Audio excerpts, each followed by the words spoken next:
Good evening. I call to order this executive session of the Gladstone City Council for Tuesday, September the 9th. It's about 6:03 p.m. The Gladstone City Council will now meet in executive session pursuant to ORS 192.6602D to conduct deliberations with persons designated by the governing body to carry on labor negotiations. Recognized representatives of the news media and council-authorized staff members may attend the executive session. All other persons must leave the room now and are respectfully requested to do so now. Members of the media are specifically directed not to report on the topics discussed and the deliberations that occur during the executive session. City councilors are similarly reminded not to discuss executive session topics and deliberations with any third party. This includes, without limitation, family members, other appointed officials, city staff, and volunteers, members of the public, and members of the media. The presence of the media while the city's legal counsel is discussing matters with the council is not intended to, nor does it waive the attorney-client privilege that attaches to those communications and any related documentation. If a final decision on any matter is necessary, the council will make that decision when it is in regular session. Thank you very much. Good evening. I call to order this meeting of the Gladstone City Council for Tuesday, September 9th, 2025. It's 6:36 p.m. I apologize for the late start, but we had an executive session a little earlier, and we gave a little time for a break in between. So thank you all for being here, and sorry if you had to wait a little while outside. The City of Gladstone is abiding by guidelines set forth in House Bill 2560, which requires the governing body of the public body, to the extent reasonably possible, to make all meetings accessible remotely through technological means and provide opportunity for members of the general public to remotely submit oral and written testimony during meetings to the extent in-person oral and written testimony is allowed. Therefore, this meeting will be open to the public both in person and virtually using the Zoom platform. The Zoom instructions were printed on the agenda for the meeting. If members of the public would like to comment on an agenda item, either virtually or in person, you were to have emailed your comments or your request to speak to the city recorder prior to noon today. Individuals attending in person may submit a speaker card found on the table outside to the city recorder at the beginning of the meeting. Comments are limited to 3 minutes.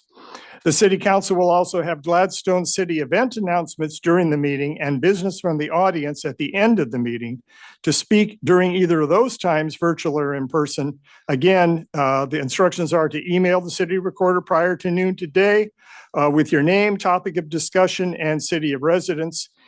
Individuals attending in person may submit a speaker card to the city recorder prior to the beginning of the meeting.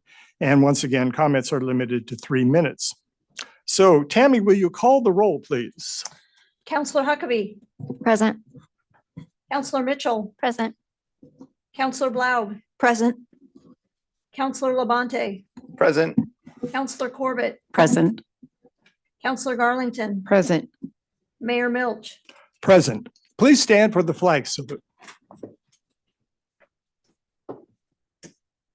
Ready? Begin.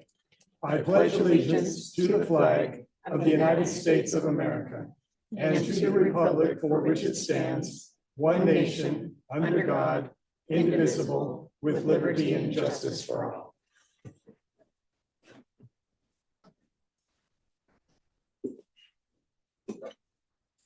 We'll begin tonight with a proclamation.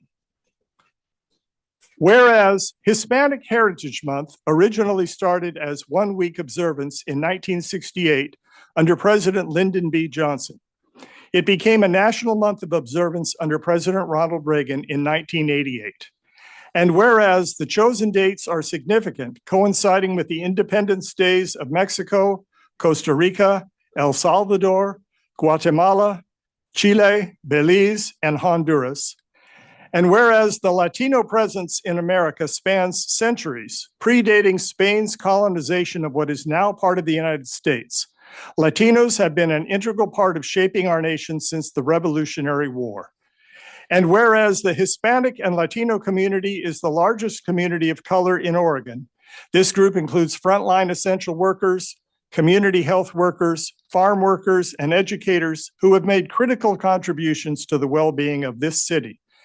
And whereas we celebrate and continue to support our Hispanic and Latino community as we build a stronger city through inclusion and unity.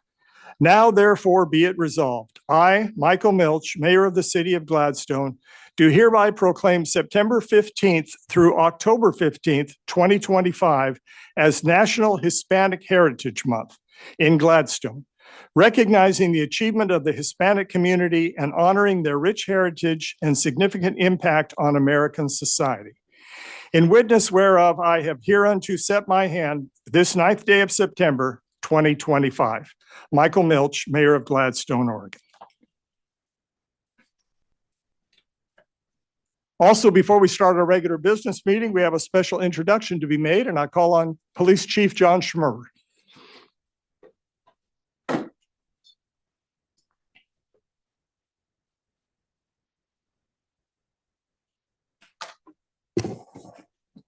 Greetings, Council, Mayor.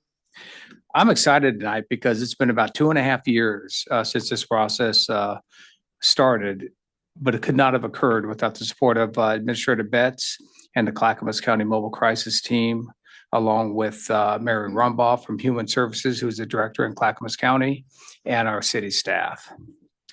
I would like to introduce two people tonight. First, Misty Ruska, our new mental health service coordinator.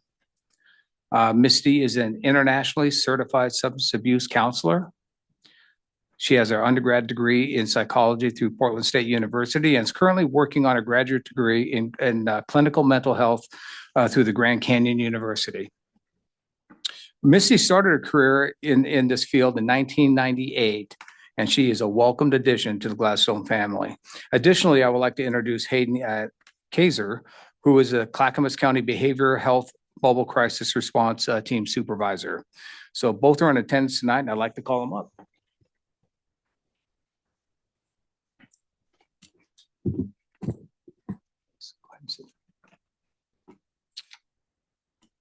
Misty is our new behavioral health specialist, and we welcome her greatly, and Hayden, the supervisor.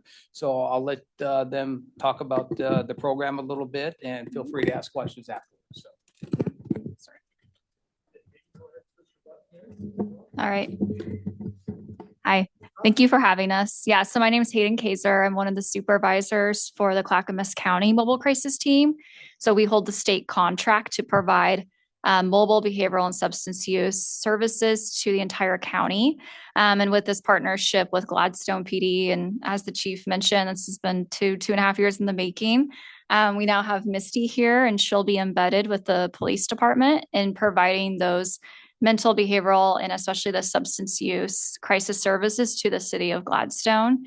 With that being said, she is on our mobile crisis team. And so our services, as they have been for the last 5+ years, are still available for the community of Gladstone, but we have just an added presence here, which is really special and unique. And I just wanted to say I'm really excited to be a part of Gladstone. I grew up, spent most of my life here in Clackamas County and went to school in Molalla. My kids went to school in Oregon City. I moved away for a minute, but now I'm back, and I consider Clackamas County to be like my home. So I'm super excited to be part of the Gladstone community. Thank you very much. It's not the first time we've heard that kind of a history. This is a place people tend to come back to. And so we're glad to have you on board. And as you say, the process took some time. And so I want to express gratitude to our administrative staff and our police department staff, but also to the former city councilors who are no longer serving now, who have been kept updated on this and kept saying this is something we really want to have happen in Gladstone. So this is a consistent policy for us, and I'm glad we've reached this point. Are there any questions or comments from members of the council? Councilor Huckabee. Thank you. No questions. I'm just really excited you're here. So thank you. I just wanted to say that, yes, 2.5+ years ago, we started talking about this and where the funding was going to come from and how we were going to get this person. And then all of a sudden it was going to come to fruition, and they put the brakes on and said, hang on a minute, because there's not a lot of people that do this. So for us to have found someone, or you to have found us, we hope that it's a place that you find welcoming and that fulfills your job and your sense of what you want to do, because I know that jobs like this can be difficult. So we appreciate what you do and hope that it's everything that you want it to be. I think so far between MCRT, the Clackamas team, and Gladstone Police Department, I've never felt like so excited to begin a position. Everybody's been so amazing and welcoming. It just feels right. It feels comfortable. All right.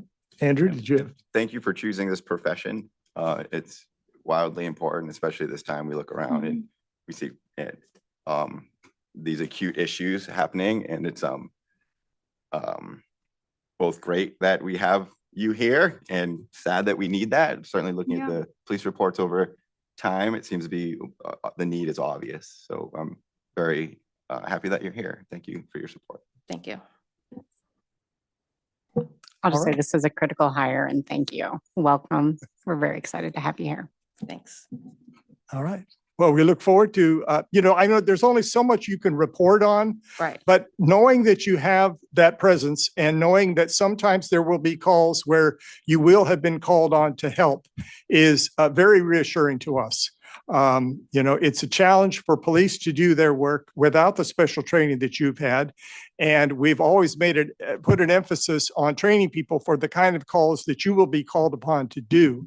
But to have somebody specifically for that purpose is very important. And we're very grateful to you. So thanks for coming tonight and good to Thank you meet for you. having us. Thank you. Thank you.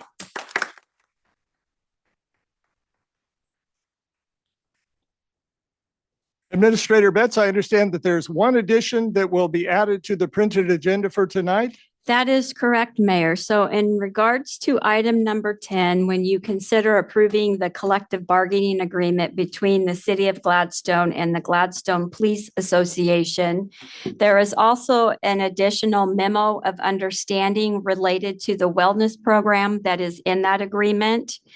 You have a copy at the dais, and we will make sure that this is posted on the website, but this will become part of item number 10. Very good. Thank you. Next on our agenda is our consent agenda, which includes 8 items. I'll read them. Approval of the June 2024 special meeting and August 12, 2025 regular minutes. I should have said June 24, 2025 special meeting and August 12th regular minutes. Approval of bank balances for July. The budget report for the period ending July 31st. Approval of the July check register. Department head monthly reports for August 2025. This is item 5 in our agenda packet, and I encourage the public to read it. It's always great information in there. Resolution 1248, authorizing certain city officials to withdraw, transfer funds from Oregon State Treasury on behalf of the city of Gladstone. Resolution 1249, designating U.S. National Association of the Cities Designated Depository. Should be U.S. Bank, or is it, do we have that right? Yes, that is correct. U.S. Bank. No, National- what is in that? The way it's yes. worded here. Okay. All right. Sorry about that. I'm just looking for a typo, I think. U.S. National Association of the Cities Designated Depository and authorizing certain city officials to withdraw funds. And finally, number 8, acceptance of Oregon Impact and Oregon Department of Transportation, ODOT, Traffic Safety High Visibility Enforcement and Speed Equipment Grant in the amount of $40,000. So those 8 items, are there any items on that list which a member of the council would like to pull from the consent agenda? Okay, hearing none, is there someone who would like to move adoption of the consent agenda? So moved. Seconded. All right, it's been moved by Councilor Huckabee and seconded by Councilor Blaug. Tammy, will you call the roll, please? Counselor Labonte, Yes. Counselor Blau, Yes. Counselor Mitchell, Yes. Counselor Huckabee, Yes. Counselor Garlington, Yes. Counselor Corbett, Yes. Mayor Milch.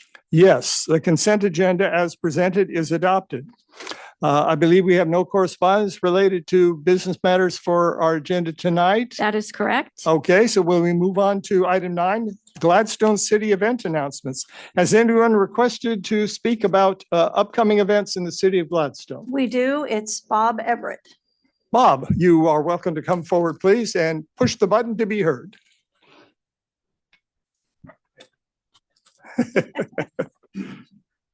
Tough task, but somebody can do it. Good evening, everyone. My name's Bob Everett. I'm both a homeowner and business owner here in Gladstone. And thank you for having me here and allowing me the opportunity to speak a little bit. But first off, pertaining to our club, we're sort of taking the month off, and we'll start our bingo up next month at the community center. And Friday night, don't ask me the date, but I will know it by next month. That's for sure. Our club has started every month having a evening meal at the last Wednesday of the month at a restaurant, both either here in Gladstone and or in Oak Lodge. And this month, and anybody is welcome. In fact, more the merrier. And it's the 27th this month, and it's down at the Foggia, the Vietnamese restaurant down there on McLaughlin. And we always go in there and we switch around, but it's a good time in there, and anybody is welcome. But I'm also here on behalf of a couple other organizations. The first is the Clothes Closet, which most people are aware of. Last Saturday was the opening day, so to speak. Saturday, it's always Saturday, 10 to 12, and it opened up, as I mentioned, last Saturday in their new digs, so to speak.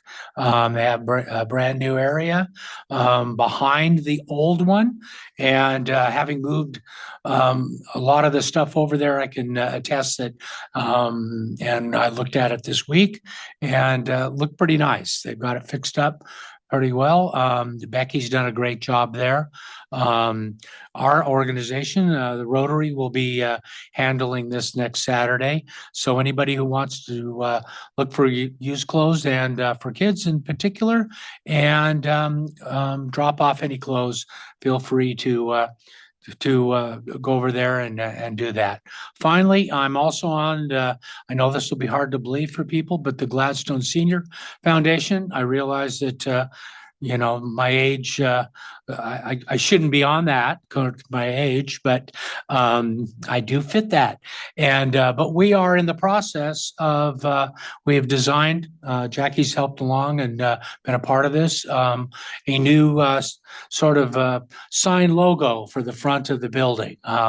Looks like it'll be up there, very colorful, very bright, let everybody know that it is the community center.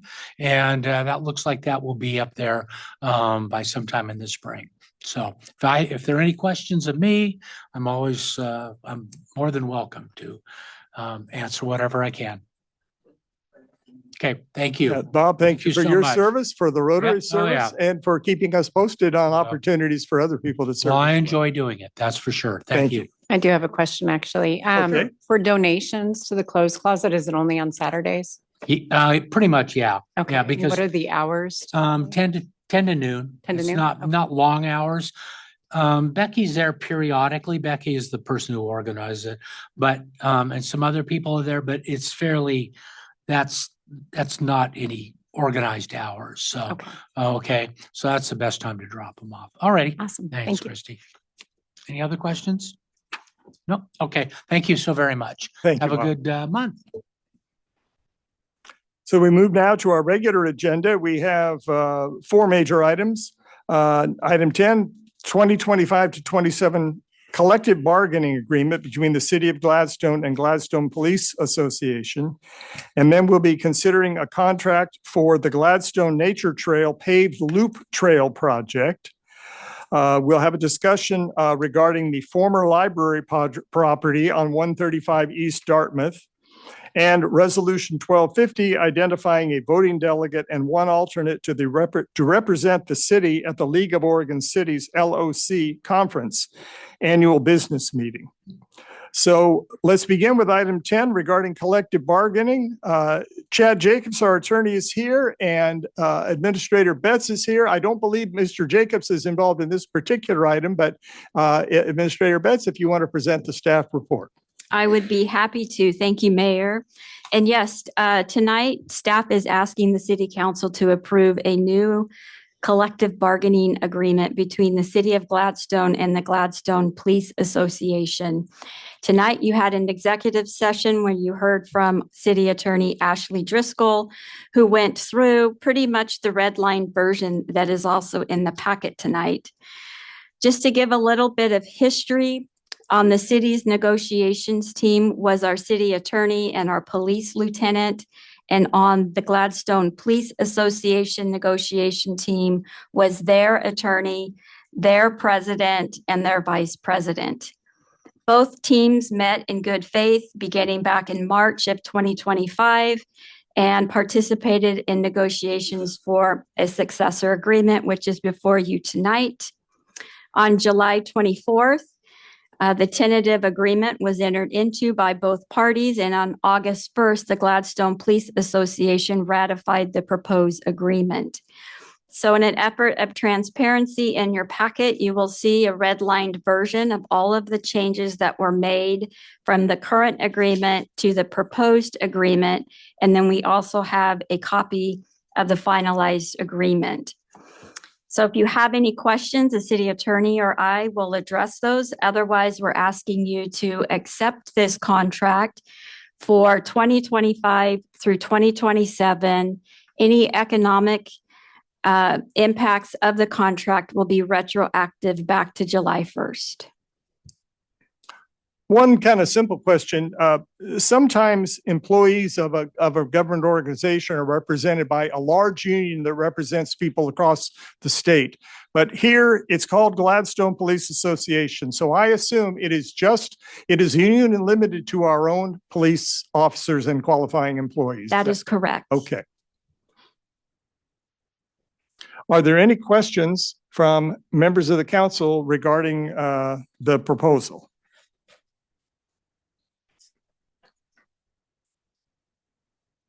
Would someone like to make a motion to approve the agreement? I'll make the motion. I make a motion to approve the Gladstone Police Association, GPA, and City of Gladstone Collective Bargaining Agreement for 2025 through 2027. Is there a second? I'll second. All right, it's been moved by Councilor Huckabee and seconded by Councilor Labonte.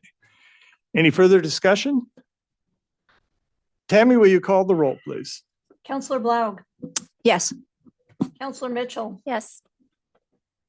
Counselor Huckabee, Yes. Counselor Garlington, Yes. Counselor Corbett, Yes. Counselor Labonte, Yes. Mayor Milch. Yes. The motion is approved. I want to assure the public that we went through this pretty quickly tonight, but we did have an executive session, got our questions answered to our satisfaction. And we feel that both sides were well represented in this process, and it's a good result for both parties. So we're glad that it's ended this way. All right, we move to item number 11. We call upon Silas Richardson, our Public Works Director, to make a presentation regarding a public improvement contract with KNL Industries Incorporated regarding our Gladstone Nature Park paved loop trail project. Yes, thank you, Mr. Mayor, Council. Good evening. The staff report I have tonight is to consider awarding a public improvement contract to KNL Industries Incorporated in the amount of $120,737.50, including a 25% contingency to complete the Gladstone Nature Park paved loop trail. As you know, this paved loop trail project reflects and supports a key goal of the City Council. It's going to enhance community recreation and accessibility to the property. The project replaces an existing chip trail with a new 6-foot wide, 987-foot overall length paved trail that'll connect an existing paved trail in the property. Once it's complete, it will form, excuse me, a continuous loop, improving connectivity, safety and accessibility for visitors in all ages and abilities at the property. The city's RFP process garnered 7 proposals. The lowest bid received was from KNL Industries, Inc. They submitted a bid of $97,190. The initial project was designed with minimalist approach, with provisions identified should bids come in lower than anticipated. And one such provision is the addition of resting intervals adjacent to the main path, allowing for visitors to pause without obstructing or narrowing the trail. The project includes up to 5 potential resting intervals that may be added if funds allow. Staff believes this would be a valuable use of grant resources, enhancing accessibility for all visitors to the nature park. So city staff recommends adding a 25% contingency of $23,547.50. That will bring the total contract amount to not exceed $120,737.50. The contingency allows for the possible inclusion of up to 5 resting intervals, depending on cost, and provides a reasonable safeguard consistent with responsible contracting practices. Funding for this project is from the Oregon Parks and Recreation Department's Land and Water Conservation Fund grant. In addition, the required grant match will be allocated from the Park Systems and Improvement Fund. So staff proposes City Council approve the award of the bid as outlined in the contract. Exhibit A provides summary of the bid results from the RFP process. Exhibit B is the City of Gladstone's standard contract for public improvements. The options are on the back as they are. All right. But we do recommend approving. All right. Thank you, Silas. Yes. And Administrator Betts, just to fill us in, how does it break down in terms of the grant versus the match on this? Well, the total grant award is $237,000 and the city's match is $118,000. So with the construction piece, we're well under budget for this project. Also, just wanted to give you a quick visual. It looks just like a sketch, but we did want to show you that their engineered paved loop trail will look like on the screen here. This is what our public works director, we have a project manager and our engineering firm created. And as you can see, Silas, correct me if I'm wrong, but it does connect to the existing trail and then to the parking lot. Correct. And so if you're looking at this sketch drawing here, Tammy's going to pull up what the nature park site plan adoption looks like.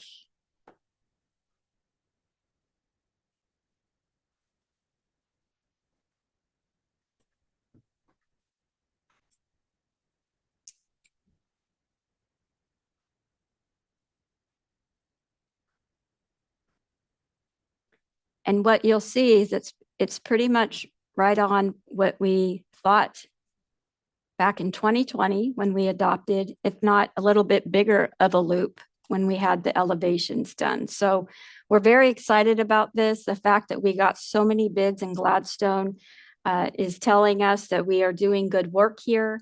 And we're excited to move this project forward. As you'll see in the contract, this begins right away and it's supposed to be done, I believe, at the end of November.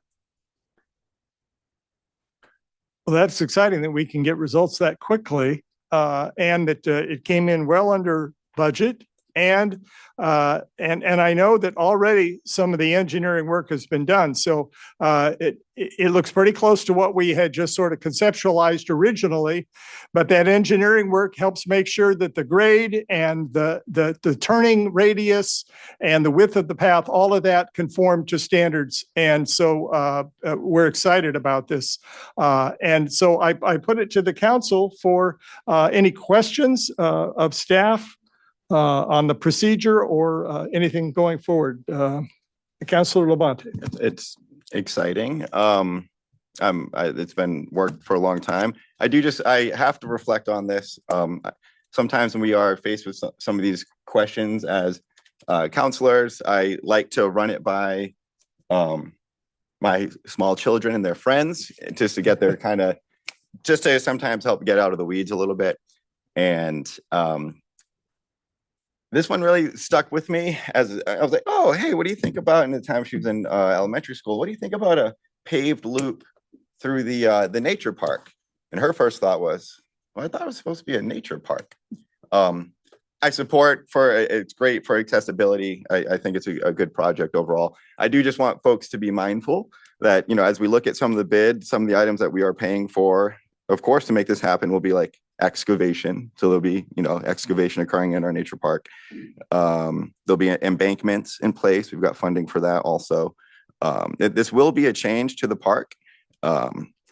I know that historically we've had some issues with, in fact, there was an incident with someone riding a bicycle very fast through even the chipped path as it is now.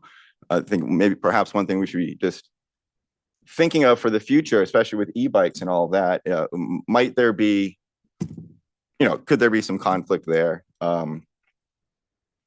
Just trying to anticipate future problems. I support the plan. I just want the public to be aware that there will be excavation, there will be construction up at the nature park.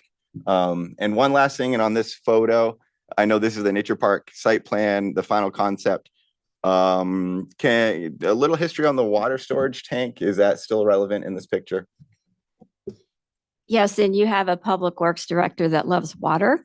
So we designed the paved loop trail around that. We're not anticipating anytime soon that there will be a water tank there. And there's a possibility, as we accepted this grant, we went through a presentation of if we wanted to move this to a different site, there's a process that the state would work with the city on to do that. But yes, we still need to leave the water storage tank there on the site plan. All right, thank you. Councillor Blount.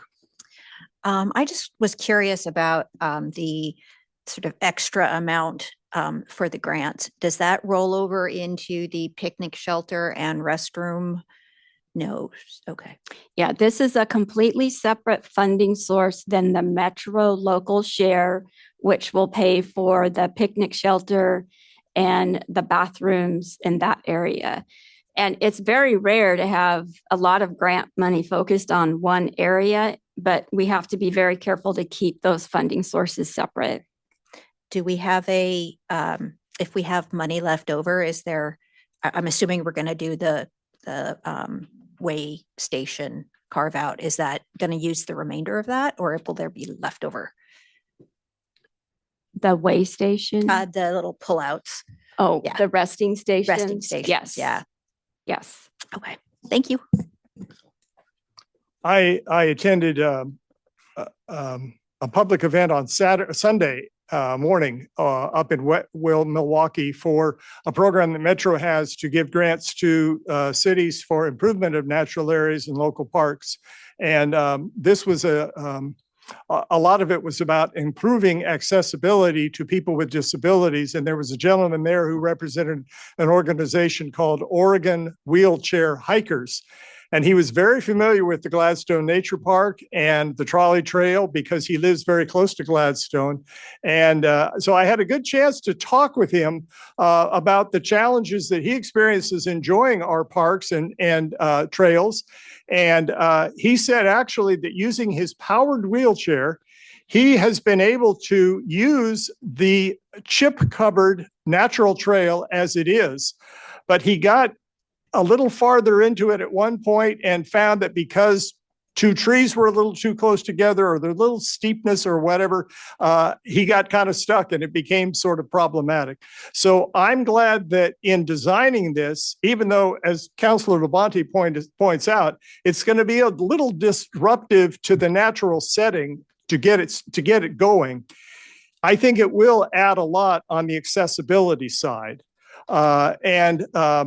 And he was appreciative that we were being sensitive to that issue in the engineering of it. A trail that just cants a little bit to the right or left, sometime if he explained to me, if a wheelchair user one wheel of the chair might lift up and consequently it will turn in the direction of the other wheel. And if there's a gully on the side of a trail, you could fall into that. So I appreciate that the engineering work that was done, all those little dots you saw on that earlier map, help us to know that we're designing this in a way which is very sensitive to the needs of people who have less than different accessibility needs than other people. And it will still be a trail that will be very useful to people who want to walk. We'll have to consider what our rules are as far as bicycles. And I'm glad you brought that issue up because that's one of the things that we need to make sure that any of our facilities are really designed to be welcoming to everyone. And not to have features that impose a danger or a threat to people as well. Other comments or questions? Councilor Labonte, go ahead. Thank you, Silas. So I know the existing path, that the paved path needs work now, I'd say. And none of this work here is going towards any repairs of the existing path. So my understanding is like a 12-inch subgrade. Is that what it is? Could you, I assume that's standard for these types of paths. My understanding is we have like a 1-year warranty on this path, basically. What's the longevity of a path and what might be future investments we'll have to make in this? Yeah, so before I came to Gladstone, I was at the city of Gresham and I did a lot of work on the Springwater Corridor Trail. Sure. You've heard that? That was a railroad that was turned into a trail, paved loop trail. It's never been slurry sealed or repaved and it's still holding up and it's got 20 years on it. There's some cracks that are developing, but I would say a good 10 years, 15 years before it needs any sort of maintenance. And that's the whole reason is trying to get the best subgrade you can. And what that is just basically scraping the dirt. The excavation will be scraping to get to competent ground, they call it. And then once they do that, they'll start adding the gravel or the controlled engineered aggregate and compact it to get the compaction and the elevations they need to make it accessible and compliant. So that's what the excavation is. And that's the whole point, is to try to make it as best it can. And being, from a geological perspective, it's a high risk area for earthquakes. If you look at the map, does that play into the longevity of it all, or? I mean, potentially, but that's true for any asset we have, right? I mean, but no more than any other. I think it should hold up pretty well. And my last one, my understanding, having an opportunity to work with parks for a while, hazard trees in the park, is this loop having anything to do with like? It goes by some, but we are, regularly controlling those and looking into those. And there are some trees that have already been identified to make sure that we don't disturb. Okay.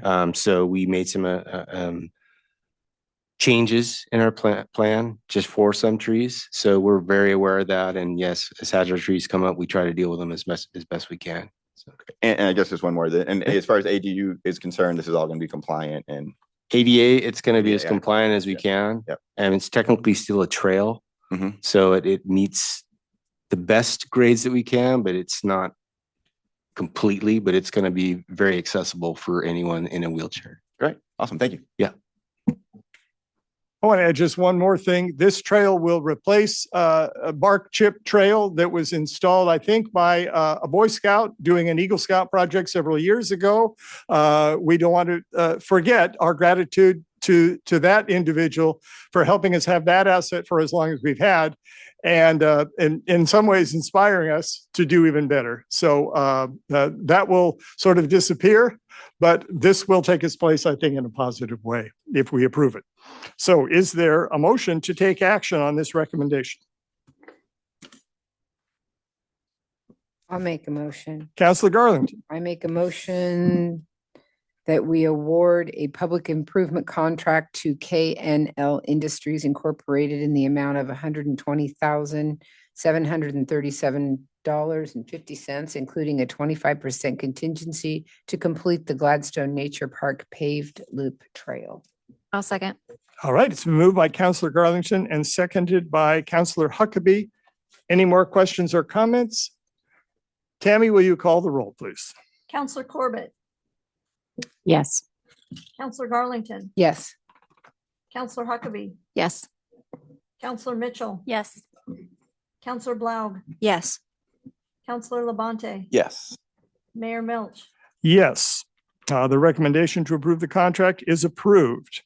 Thank you all for that discussion. It reminds us about, the importance of our parks and the importance of a lot of factors in making them part of what makes this community livable. So I appreciate the input from the council on that. Next is next item regarding the former library property. And I see that our economic development consultant, John Lagarza, is with us tonight. And Administrator Betts, I'll ask you to introduce this item. Would you like to sit next to me? Okay. You know, I watched the county board of commissioner meetings, and at every beginning of all their meetings, we do a roll call of the city council. They always introduce all the county staff that are present. I thought, gosh, we should get into the habit of doing that, because what strengthens our meetings is the input we get from the staff and the support services provided by staff both before and during the meetings. So just because we don't give you a lot of attention right at the start, don't think we don't appreciate it. We do. Well, that's okay. But as you'll notice on the screen, we're also not in the camera. So our city attorney can never see what staff is here either. So. All right, let's hear about item number 12. Well, good evening, Mayor and Council and City Manager. Oh, good evening, Mayor and City Council and City Manager Betts. John Lagarza, Healthy Sustainable Communities. Happy to be here this evening to report on two items regarding the library there. And first off, I just want to thank everyone for over the last 2 to 3 months here. You as the council, the mayor, and the staff done a great job. Tonight in our packet, we have a report on the community engagement outreach around the library here. And I think it was really well received for the city here. We went to the Music on the Greens at the parks. We handed out the flyers there. We got also posted it on the survey here at the city's website. And then we also went door to door to the businesses here. And from that survey, we received over 200 people that provided input about thinking about what is the future of the Gladstone Library there. And then moving forward, we had the open house and close to probably 50 people attended. And it was really nice to even see families with kids and really thinking about what the opportunity for this to be in the future there. And so in your report here, you'll see some of the takeaways from that. Was really a couple things, right? The community prioritized thinking about, what are some of the youth programming opportunities, arts and cultural uses, food and restaurants, or multi-purpose opportunities for the site there. There was mixed support around housing, strong, maybe a little bit more stronger interest in senior workforce housing, and just really a strong preference for community-based areas, emphasizing wellness and small business opportunities and youth services. So I commend the city, excellent job on doing your community engagement and outreach. And I commend all of you for being there. So thank you for the open house and manning all the stations there. I thought we had a lot of great input from that standpoint there. There is an item here on the agenda. So with the resolution there, within the city 1222, the city council section R, you can form an ad hoc committee. And we're here in front of you tonight to think about forming a Gladstone Library Blue Ribbon Committee. And the purpose of this would be to form a committee that will kind of be the review committee to, as we go through the next couple months, developing the RFP and the scoring criteria, to carry that community participation, but at a more micro level. And these are members that staff can bring forward and use, the mayor can appoint to be on this Blue Ribbon Committee, but they would help to shape and provide input around the scoring criteria for the RFP, and then moving that forward. So it's not just one person to help make a recommendation as we move forward through that process there. I think it's a great opportunity to really, we talked about thinking of some representatives from like City Council, Planning Commission, definitely having someone from the Gladstone Library that's on the Clackamas County Library Board. Could be some local residents and business owners as a way to engage them in that area there. a school district representative or a high school student, it's real important to engage youth in our community. This is a great opportunity to continue to build that relationship. We're so close to the high school and the library here. Arts and culture, we saw a lot of interest in that too. So having someone around arts and culture be on there, I think it's always important, since we're looking at transacting or leasing or what those options are, to think about having a local bank or your banker or someone that represents a financial institution. That's a great voice to have on an ad hoc committee to have for you. And then someone around real estate or economic development there. Over the next 3 to 4 months, we'll be going through that process with an ad hoc committee and moving it forward for the RFP, and then coming in and making some recommendations to the council on what to do with the next steps with the asset there. So happy to answer any questions there too. All right. Any questions for Mr. Legarza? Councilor Garlington. Well, when I was reading over all of this, and I did do the survey, was at the open house evening. I believe that was really well attended by a diverse group age-wise of people. We did have a lot of little kids. We had older people, and lots in between. So I was very happy with, that open house. I thought that went really well. But when I was looking at this, I was thinking to myself, okay, one of the things that the voters voted on was to consider leasing and or selling the property. I'm not saying in any way that that's where I want to have this go.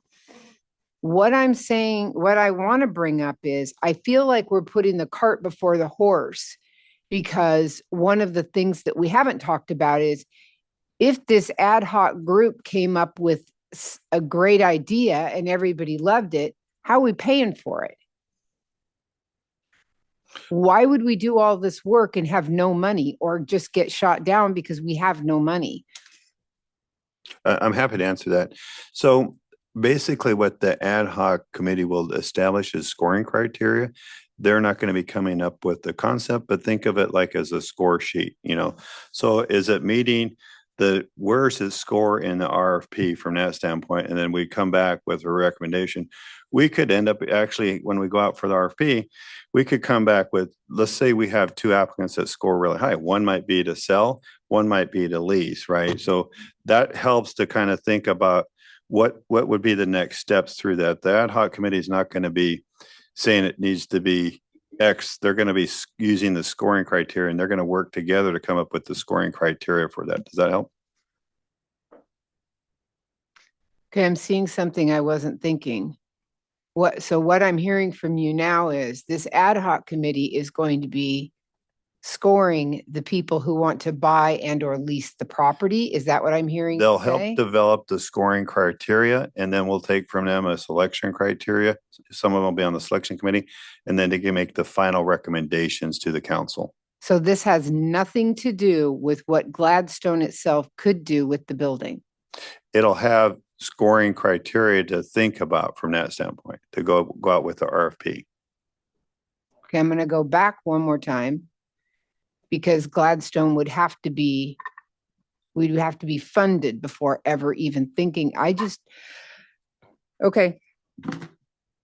feel like there's a whole lot of unanswered questions here, and I'm not clear. I hear what you're saying. Let's hear from Attorney Chad Jacobs, and then I want to respond a little bit as well. Go ahead, Chad. Thanks, Mayor. Council and Mayor Chad Jacobs from the City Attorney's Office.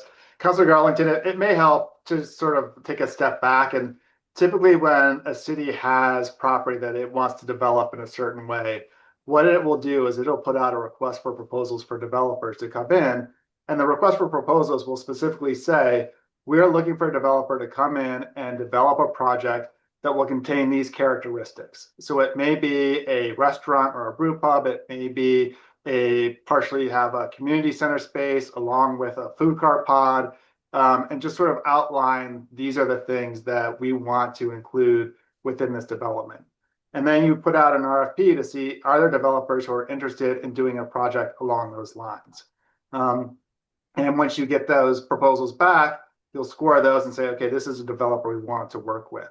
So in essence, the city is saying we own this property, and as a way of utilizing this property and selling off this property, potentially even at a discount to get what we want, we're going to set forth this criteria. And so as I understand it, this committee is going to look at all the feedback that the community has given, decide, okay, what are the criteria that we want to put out there for an RFP, and establish the scoring and saying, these are the most important aspects of the project and these aspects are a little less important. And so that way the city is not actually paying for the development, but it's still dictating the type of development that we want to go into that property. And if you put out the RFP and no one responds, then you say, okay, well, that project's not going to work. We need to sort of reassess and do something different here. And during the course of that time frame, until you've actually entered into an agreement with a developer, you can change course. And if the city comes up with some funding to have its own project and it just wants to build like a community center for youth or whatever it wants to do and have the city run it, and you come up with money to do that, you can always change course and do that. But as I understand this process, and staff can certainly correct me if I'm wrong, the goal isn't for the city necessarily to be the one developing the property, but for the city to sort of outline the characteristics of how we want the development to occur, and then put that out there to see what developers might be interested in doing that kind of project. Thank you. And I would just add, I had similar concerns and I think it's perhaps because this property has been for so long associated with a public service, a public library operated by currently the county, previously the city, for the benefit of our residents and people in the nearby area. That maybe when we solicited ideas, a lot of people thought, we still want that to be some kind of a public space, a pocket park, a youth program, an indoor program that helps young people, like a community center would, only focused on youth. Those were some of the kinds of ideas we were hearing from people. And again, the question we have to ask is, if people expect it to be a city thing, then we have to pay for it with city money. The alternatives that we kind of talked about were suggestions like a bakery, a brew pub, a building that has housing above and retail below. That could be developed by a private developer, but no private developer is going to build a children's playground and expect to make money on it. But there are a lot of citizens who might like to see a children's playground there. So that's where the issues that you have come about. So I think we need to, pare down these ideas, see if there is a focus, and have people go in with the knowledge that we don't necessarily have a lot of money in the city budget to build a program for a new city-sponsored and funded program, but there may be programs that people would find desirable that a private developer would want to come in and either purchase or lease the property. So I think you raised some real good issues. We're not here to make a decision tonight. We're not here to even try to narrow down these suggestions and ideas tonight. And I think we have a member of the public who wants to speak on this issue, and we'll hear from him. But I think you've raised something that's important for us to keep in mind as we move forward. Councilor Labonte. Thank you. So I think what I feel is the elephant in the room here is the building itself. The condition of the building, if in fact we'd be able to lease it as it is now, and of course, if someone's going to do any significant construction there, they would purchase the building. So does a lease sale thing really kind of depend on like how functional the building is as it is now? Is that something that this ad hoc committee will kind of help sift through also? Yeah, absolutely. So, looking at what they would, a restaurant, bakery, or brewery, what would their investment be, and what is their return on the debt service, and how much they could service, right? Those are all numbers that anyone that the city's going to do a transaction with, we're going to want to see those financial numbers from that developer operator, right? And then from there, we can make a determination. We may have a proposal to lease, or we may have a proposal to buy. We may have a proposal to buy and build something completely new. But you have to start with like some scoring criteria around what the community interests are. So when we come in, we can make some recommendations from that standpoint there. So, and would the new building, old building be weighted in that decision? Yes. I think you have to look at, let's say there was a large gap, and that would maybe be weighted lower, where if it was someone was making an outright purchase. So those are scoring criteria that we would work through. And that's why I say it's beneficial to have like someone that's in the banking institution that looks at debt service. That's knowledgeable information that we can have that helps you have a board that advises a board, right?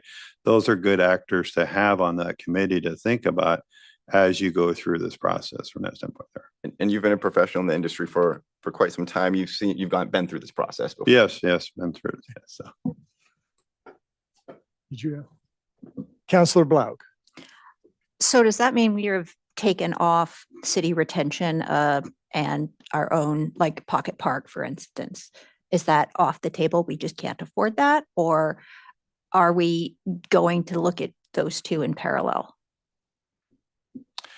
I would say we would we'll talk with the ad hoc committee, come up with the scoring criteria, and we can bring back and show you the scoring criteria as we move forward from that standpoint there, what they sense from the community. Counselor Corbett. Yeah, I just want to follow up on that. So if it comes back and everybody wants a park, then what? I guess you guys got some serious discussions to have up there, right? Okay. Counselor Garlington. Well, I'm not sure if the people in this room were able to come to our open house. We had a lot of concepts up on the wall, and I think personally the elephant in the room is, does the city take this on, or are we passing this opportunity along to someone who has more money than we've got? So that to me is the split right there. And presumably someone who not only has more money, but sees it as something that will be probably a profit-making venture. Nobody's going to just say, I'm going to donate money and build a park and give it away. People are going to say, I want to put a bakery in here because I think I can make a go of it with a community bakery. And that's the kind of criteria that we'll be looking at. Yes. And that they would have, part of that ad hoc committee is, we want somebody with a vision, and the vision needs to be part of our vision as a city. So I think it's just really important as we move forward with this, that if we're going to push that lease and or option to buy, that we're really honest with the people in this community, that that's where we're going first. Yeah, that's great input, because we can share that with the ad hoc committee, and also thinking about like having a proven developer or actor that's done this in other communities. A lot of times when cities go to dispose of property, you might get an RFP and you have unqualified developers or opportunities. So really, vetting those people out and showing where they've worked in other nearby cities and been successful is important criteria. And that could be like a criteria that's higher ranked when those proposals come in from that standpoint there. So that's great feedback. Thank you. And I think another little piece that I just wanted to share, that I think that there was a lot of people that came into the building and were all shocked to find out that every bit of that parking in that back parking lot belongs to the city, not to the buildings that sit on Portland Avenue, even the spaces right behind their building. So, that's another something to keep in mind when we're talking to people about that. Is that going to remain parking for all, or are we going to do something more with the parking, to make sure that we have parking for everybody? I think there's just a lot of conversations out there, not just having,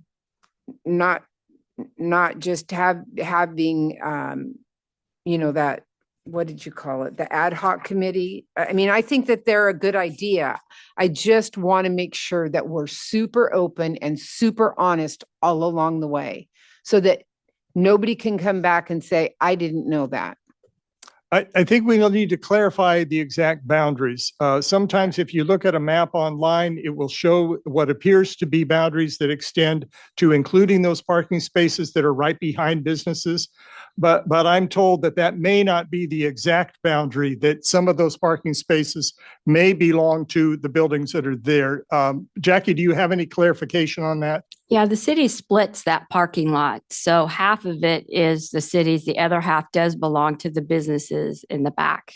Okay, so Okay. that's, again, that's one of That those was issues. not clear that Yeah, night. it wasn't, That's- it wasn't when we talked about it, because I think I had looked at an online map and thought, wow, it goes all the way over here, but Right. that is a big factor. Okay, so some of I that stand information corrected. will have to guide our work going And forward. you also have to remember that the city council is the ultimate decision maker. So nothing is going to happen without the council approval. This is just another group to look at it and give you more input before the city council makes a decision. Now, I know we had someone who requested to speak tonight. Is that person here? And Yes. Sorry. Kiva Antilla. hi. And after listening to you all, I may be a little premature. Oh, go ahead and I just want to talk to you guys. go ahead and push the button so we can hear you, and state your name and where you live, and if you represent somebody who, but you probably came here thinking we were making a decision tonight and you wanted to advocate for something, but it's still fine for you to share your thoughts and help inform our decision. Okay. Because we had the opportunity to do this at the open house, but you made the effort to come here tonight, so we want to hear what you have to Okay, say. thank you very much. My name is Kiva Antilla. I'm a Clackamas County employee. I am also a Gladstone High School student's parent. And we just live in Jennings Lodge. So technically we're Oregon City, but we love Gladstone. So thank you for the opportunity today. I may get a little emotional. In the past 2 years, 3 kids that my student knows personally have died by suicide. And that is just the ones that I know about. In a town as small as Gladstone, with just around 1,600 students, losing just one is far too many. Excuse me. It hits really close to home when it's home. These aren't statistics. These are classmates, friends, children, and families that are woven into our community.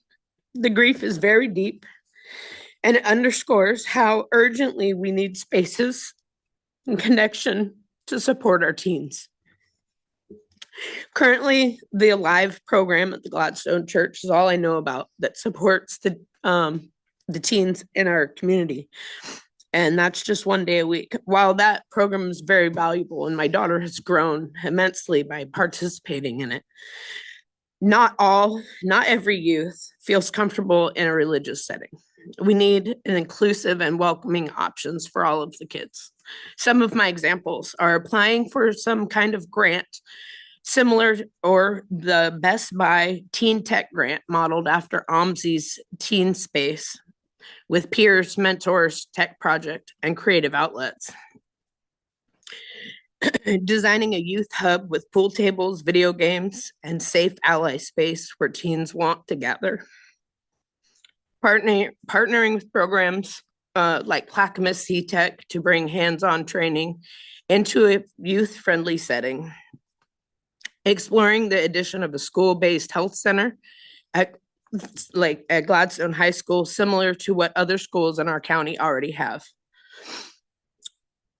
And there's one more program that I just learned about today by Impact Northwest, and it is a pre-apprenticeship program for 17 to 24-year-olds. And there's not a Clackamas County cohort for that. It's Multnomah and Washington. In closing, our kids are hurting right now. Too many of them feel invisible, like nobody sees them or hears them. The old library site could be more than just a building. It could be hope. It could be a place a teen walks into instead of giving up. Excuse me.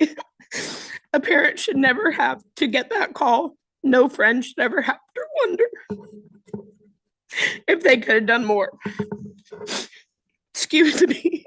If this saves even one kid's life, it will be well worth it. And I think that our kids need us. So thank you. Sorry for the mess. Thank you for sharing your concerns with us tonight. Yes. And I'm very interested in the ad hoc committee, so I'll be following along. Very good. Thanks. All right, the recommendation from staff tonight is, first of all, to approve the community engagement report as the guiding document for the next steps in the old library reuse project.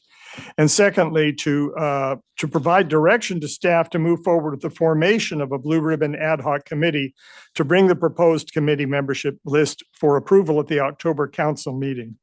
So we've had a good chance to discuss this, to discuss some of the issues that are involved. And I wonder if we are ready to make a motion, or are there further comments from? I would make a motion. I move that the city council approve the September 2025 community engagement report for the old library reuse project and direct staff to move forward with establishing a blue ribbon ad hoc committee, returning with proposed membership for council approval in October. I'll second. All right, it's been moved by Councilor Garlington and seconded by Councilor Huckabee. Any further discussion? I'd just like to add one more thing. I appreciate all the work that has gone into this. Really, I do.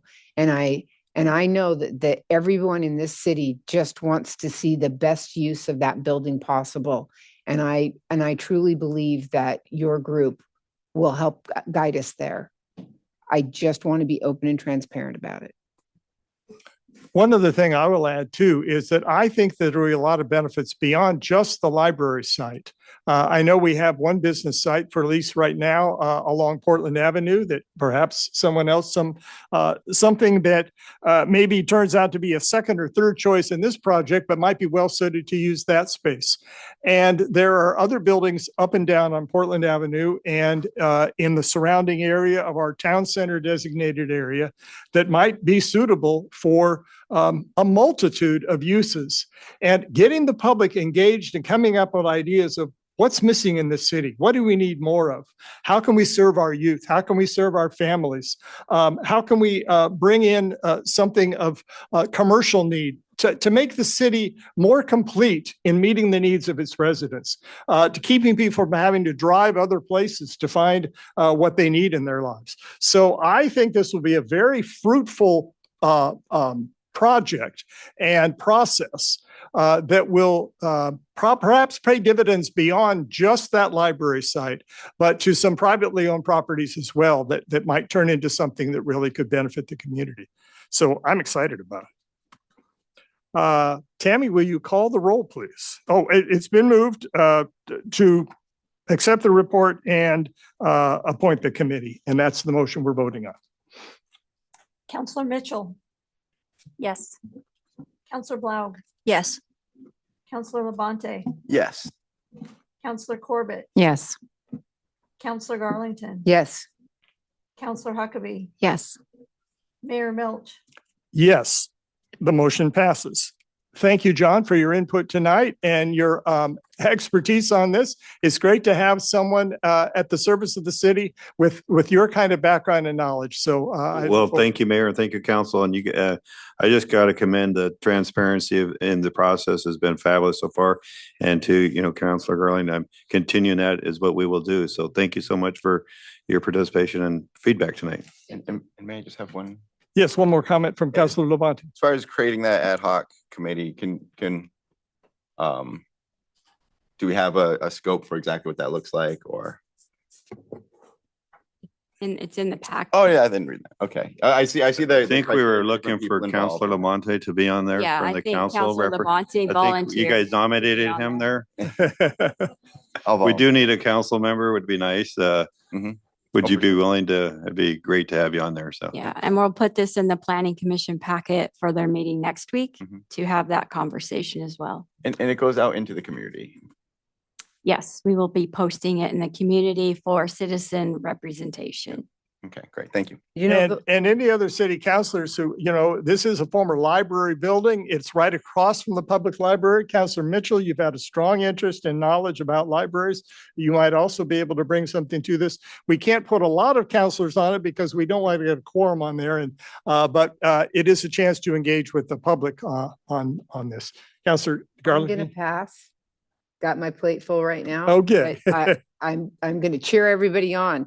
But I was going to say maybe the audit committee and the budget committee, if we send a note to them, you might find those last two spots from that group of people.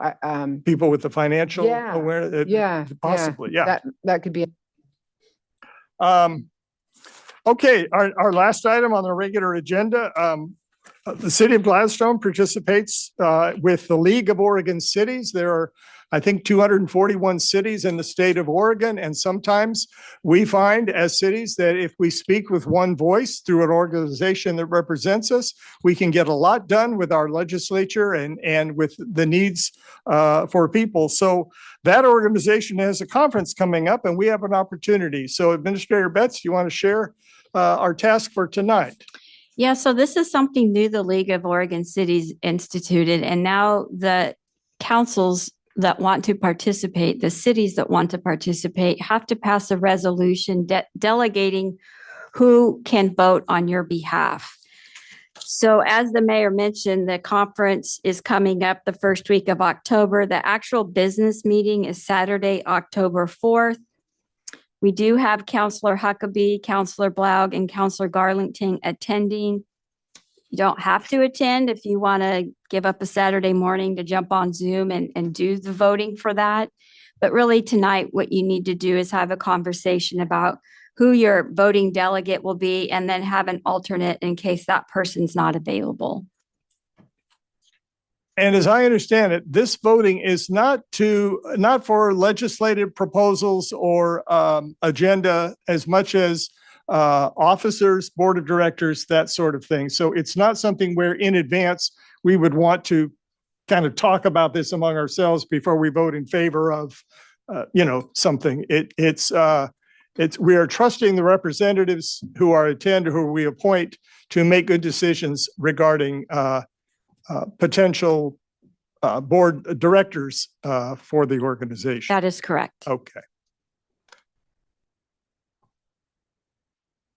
So we have a resolution here that can identify a person, but we have not put a name on there. Do we want to? So tonight would be the opportunity to make the decision on the people that will be doing that. And as you indicated, 3 councilors, Councillor Huckabee, Councillor Blaug, and Councillor Garlington, are planning to attend. So I nominate Councillor Huckabee. all right, I'm happy Councillor to do it. Garlington is nominating Councillor Huckabee to be, is it the main voting delegate? Yes. Okay. And you are planning to attend in person. I know that because this is the one that's in Portland, Yes, so we may not be having people stay overnight there, but you are going to be attending enough of the sessions. So you'd be Yes. willing to accept that nomination? I'll be happy to do it again. All right. Is there someone who would like to, that anyone would like to make a nomination as the alternate delegate? I'll volunteer. How's that? Okay. I will be there. I would volunteer. All right. So what I'm hearing is, and it's not competitive at all because Councilor Garlington made the nomination. So let's fill in the resolution with the name of Councilor Huckabee as the voting delegate and Councilor Garlington as the alternate delegate. And then consider whether we will adopt that resolution 1250. So Just remember, I've been to enough of these conferences that by the time Saturday morning comes around, you're like, why did I volunteer to stay for this meeting and vote on behalf of the city? So I I have wanna never thought that. all right. make that Well, clear. don't want to scare anybody away from this, but all right. I would Is have there to a give motion? it up because Councillor Huckabee has stayed. This will be your 3rd year and voted for our city. And it is a little bit of a lengthy meeting and we do appreciate you being there for Gladstone. All right. So I assume someone's ready to make a motion to adopt the resolution. So moved? Is there a second?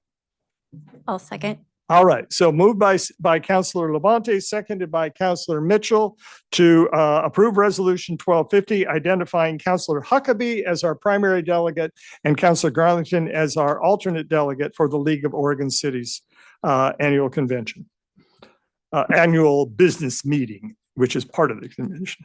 All right, Can I ask a favor? sure. Can we not publish our cell phone numbers on this resolution? Yeah, we can redact that on whatever goes on the website, but we need to provide it to LOC. LOC, Okay, yeah. and we'll do that. Thank Thank you. you. Thank you for making that. Okay. All right, are we ready for a vote? Counselor, or Recorder Bannock, please. Counselor Huckabee, Yes. Counselor Mitchell, Yes. Counselor Blau, Yes. Counselor Labonte, Yes. Counselor Corbett, Yes. Counselor Garlington, Yes. Mayor Milch. Yes, Resolution 1250 is adopted. Thank you to both of you, and thank you to Counselor Blau as well for attending and learning. And we hope we've mentioned to the school district that there are opportunities for young people. I don't know that we've heard back yet whether they will be involved. Counselor or Chad Jacobs, yes, you want to weigh in on this now that we've already voted. If I could just infringe on your time for 30 seconds, I just Sure. wanted to let everyone know, we'll be sending out a formal invitation in a couple of days, but our firm, because the LOC conference is going to be in Portland this year, we decided to host an open house for all of our clients if anyone wants to attend. So I just want to extend that invitation to everyone on the council and to staff for those who are going to be at the LOC conference. And for those that aren't, since it is in Portland, it's not that far of a drive, but from 5:30 to 8 o'clock on that first Thursday night of October 2nd, we're going to have a room at the Kimpton Hotel, which is right across the street and down the hill from the Marriott Hotel where the conference is being located. And we'll have drinks and refreshments and hors d'oeuvres. And it's just a great opportunity for you to get to see some of the faces of the people that work on all these issues for you. If you want to stop by and say hello, I just want to make sure that everyone was aware that was going on and that you're all invited. So please feel free to stop by. So thanks for letting me interrupt you for a second there. Thank you, Chad. And I want to say that, in the spirit of what LOC is all about, which is representing the needs of a lot of cities, there are some sticky legal issues that come up now and then that affect cities across the state.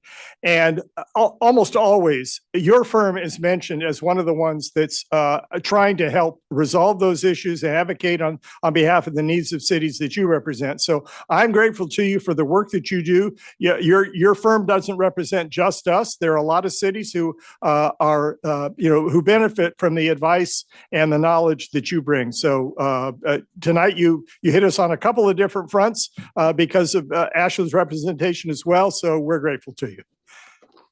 Will we get to hear you speak again this year? No, they let me off the hook. I have to speak for the city attorneys on Friday, but I'm off the hook for the league itself. Okay. Yeah, I remember hearing good things about your report. In fact, I think we got a video or a transcript of it last year. So, all right. We also have in our agenda tonight, we have our preliminary agenda planning document that lets us know some of the dates and events coming up. We do not have a work session scheduled this month. Our next regular meeting is on October 14th. And we do have a joint work session with the school board and city council on October 22nd. And we will be hosting the Clackamas City's dinner for other cities in Clackamas County on October 23rd. And I'm grateful that we have some counselors working on the logistics and the program content for that event. And we'll learn more about it soon. So we've reached the end of that part of the agenda. Is there any business carried forward? I have nothing further. Thank you. All right. Did anyone request business from the audience? We have Kelly Cheney. Okay, and Kelly, we spoke, and we're not going to have that tonight. Okay.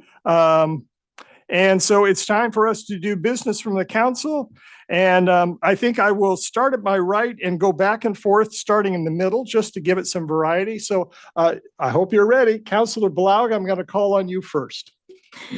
Yes. So just wanted to let everybody know that Mark Meek, our senator, will be having an open house September 13th from 10 to 2, or maybe it's noon to 2, Civic Center.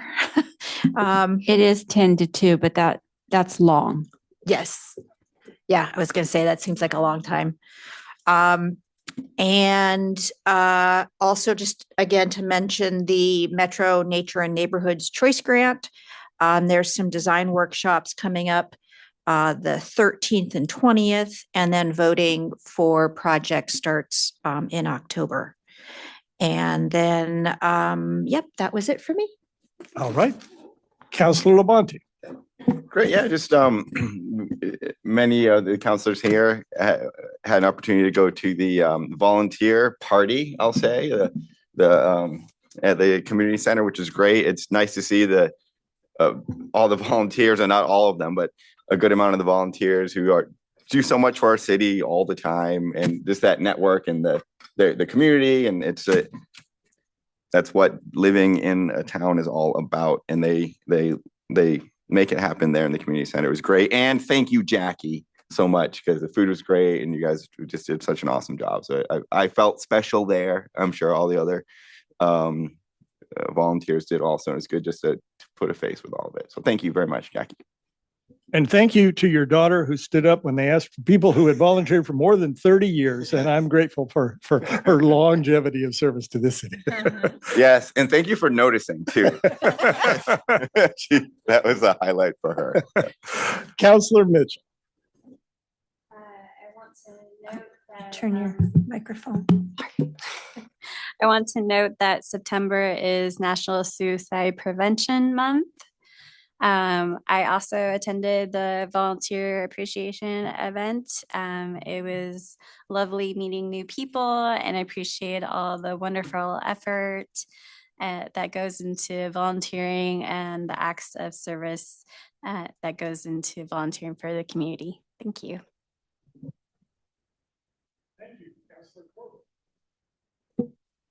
I think you guys stole my thunder on the volunteer lunch. Administrator Betts, thank you so much. That was amazing to have you serve us. I think it was fantastic. I love the hula. There is a Dan? video, you know. Oh, don't say that. 5 of you. That's blackmail.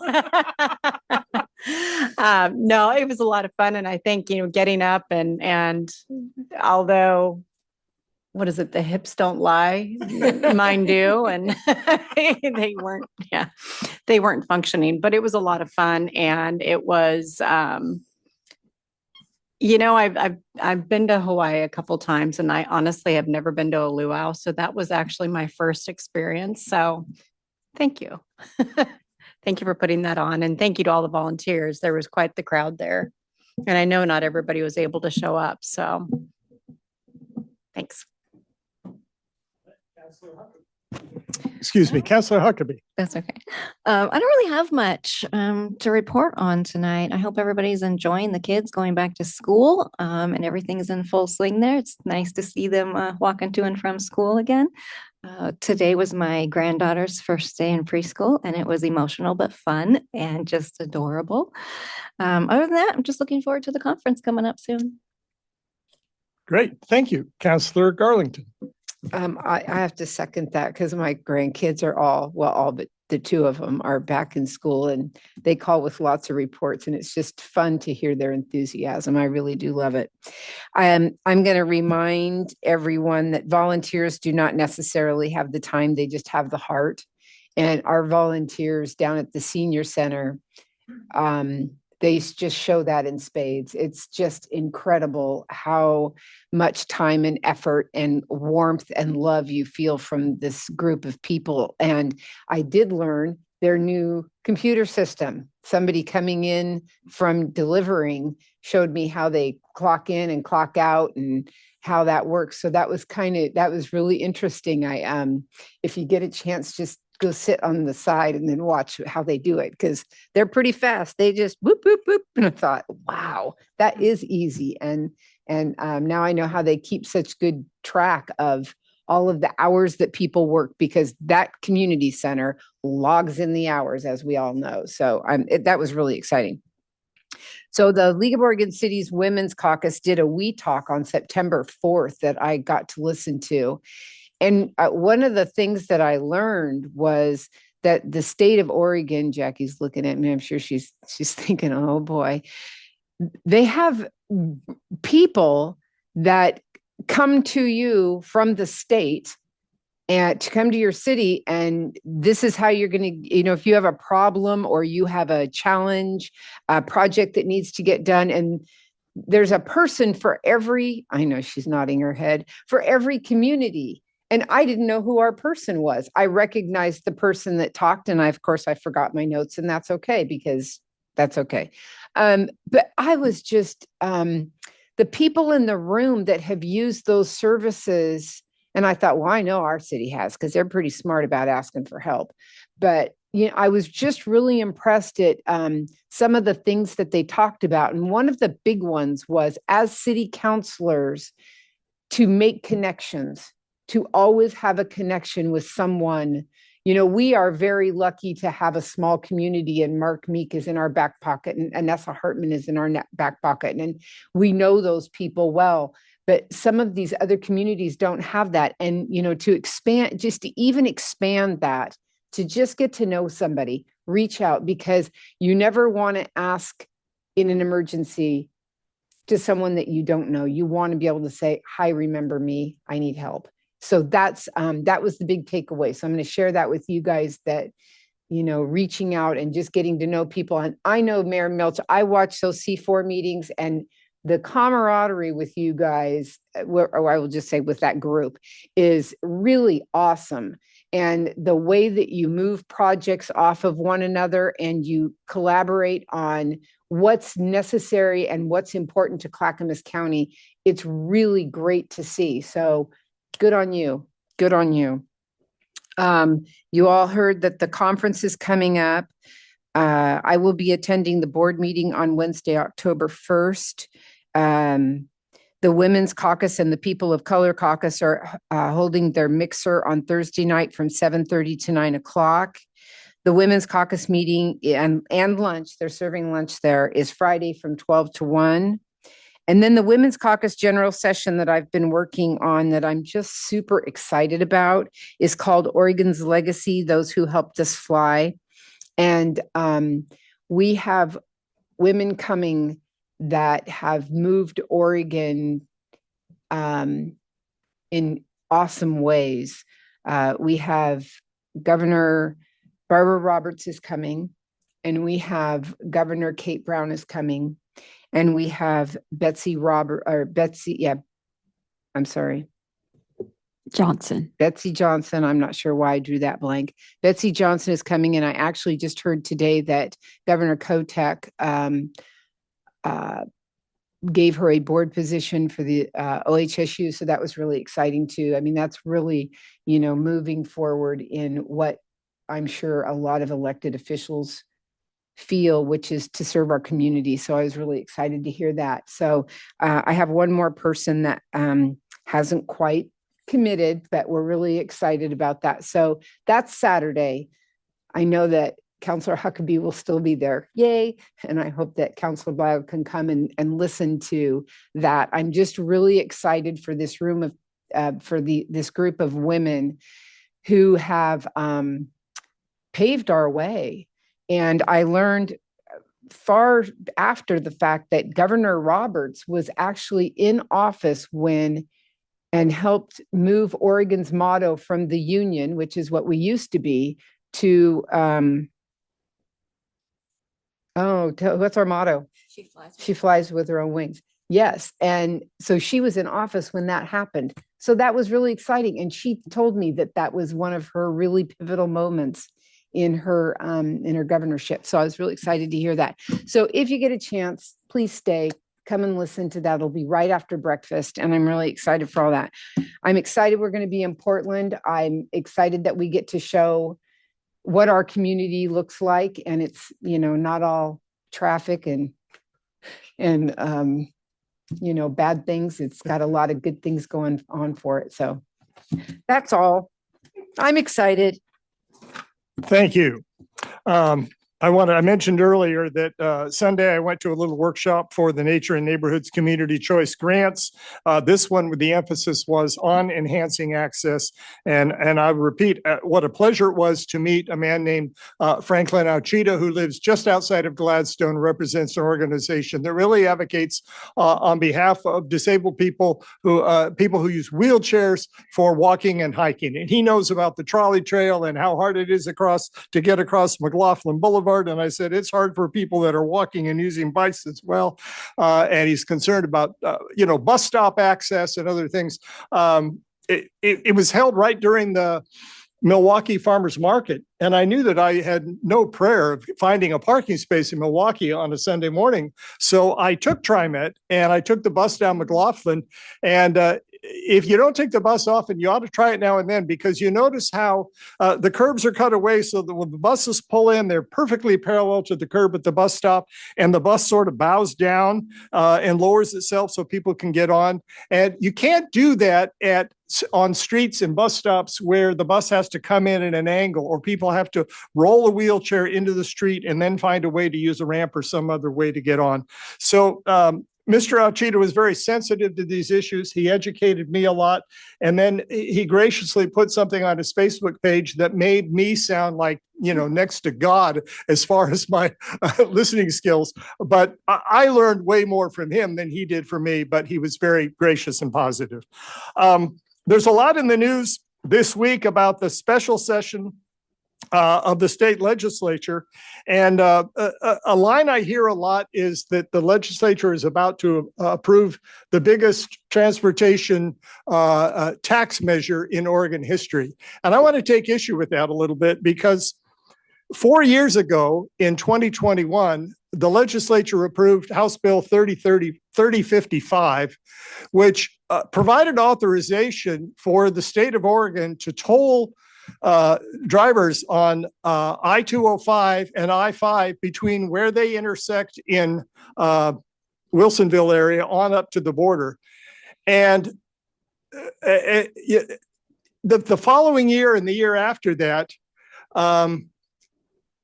people around the state started to think maybe that's not the best way to fund transportation in Oregon. To my mind, that would have been the biggest tax increase on transportation in this state's history. You remember that the proposed taxes, tolls that were being discussed were $2.20 wherever you cross the Abernathy Bridge or the Tualatin Bridge beyond that. So to go from Gladstone to Washington Square Mall and back would cost $8.80 in tolls. And the proposed 6 cents increase in the gas tax would cost the average motorist who drives 12,000 miles a year in a car that gets 20 miles to the gallon, it would be about $3 per month versus $8.80 per round trip. And if you live in Gladstone and commute to Beaverton, you'd be paying $44 a week in tolls under that proposal. So a great thing happened in 2022. City Councilor Inessa Hartman became Representative Inessa Hartman, and Representative Mark Meek became Senator Mark Meek, and Planning Commissioner Michael Milch became Mayor Michael Milch, and along with some other mayors, Mayor Bialystowski and Mayor McGriff in Oregon City, and organizations like the League of Oregon Cities and the Metropolitan Mayors Consortium and C4, we got together and we talked a lot about this issue, and we pressured the legislature and the governor really to put a pause on taxes, on tolling. And this legislation that's coming up now that they're having to take a little bit of a pause and finally enacting because somebody has some health issues and can't get back, will once and for all repeal all of that tolling language. And they tried to do that last session because if you want to repeal something that was in the law before, you have to put excerpts of that law in the bill. That created some confusion on the part of some legislators, and it made it a little bit difficult to get that passed then. But it looks like they are very clearly under no uncertain terms repealing all that talk of tolling on the freeways. It'll still be involved for the bridge going to Washington. That's something else. But we as a council last July looked at some kind of a framework for what we wanted to see in a transportation package that was developed by the people of Clackamas County. And Gladstone itself is a small enough city that we're not greatly impacted by what the state does in transportation locally within our bounds. We have a freeway that goes through. We have a state highway that goes through. We have roads that we maintain and upgrade from year to year. But a lot of cities are really dependent on revenue collected through the state to support transportation infrastructure, which literally drives the economy in the state of Oregon. So we will see the results of this proposed legislation, and if it passes and the governor approves it, it will go into effect. But, and I know that we have people for whom this will be a bit of a more of a financial burden. But I want you to think, what would the alternative have been had we gone by the legislation that was approved 4 years ago in the omnibus transportation package at that time? Because I think that would have had a really difficult impact on the lives of us. When I testified several times before subcommittees on the tolling issue, the first time I testified, I spoke about from the perspective of planning for proximity at a local level. That was my do it for Veronica speech, where I said, you know, don't let people trying to avoid tolls cut through Gladstone on Arlington Street and go past the homes of some of our representatives and residents.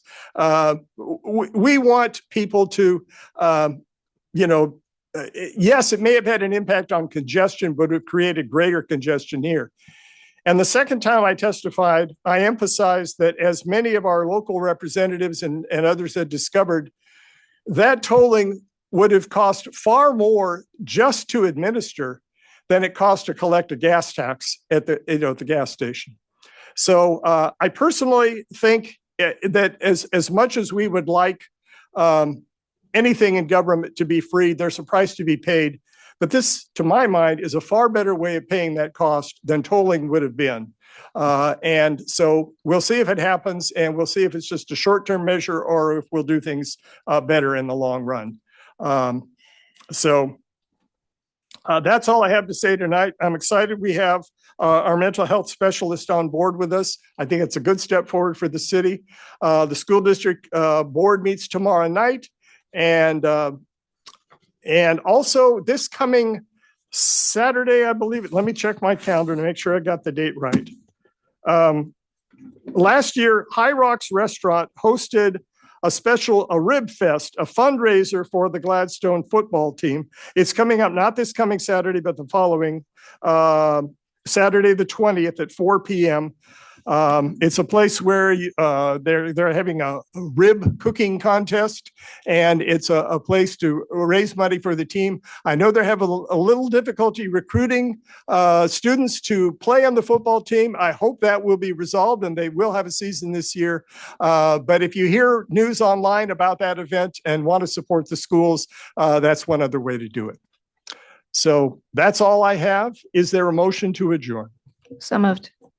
Second. All right, it's been moved by Councilor Huckabee, seconded by Councilor Garlington. Tammy, will you call the roll, please? Councilor Garlington, Yes. Councilor Corbett, Yes. Councilor Labonte, Yes. Councilor Blau, Yes. Councilor Mitchell, Yes. Councilor Huckabee, Yes. Mayor Milch. Yes, motion passes. We are adjourned at 8:12 p.m.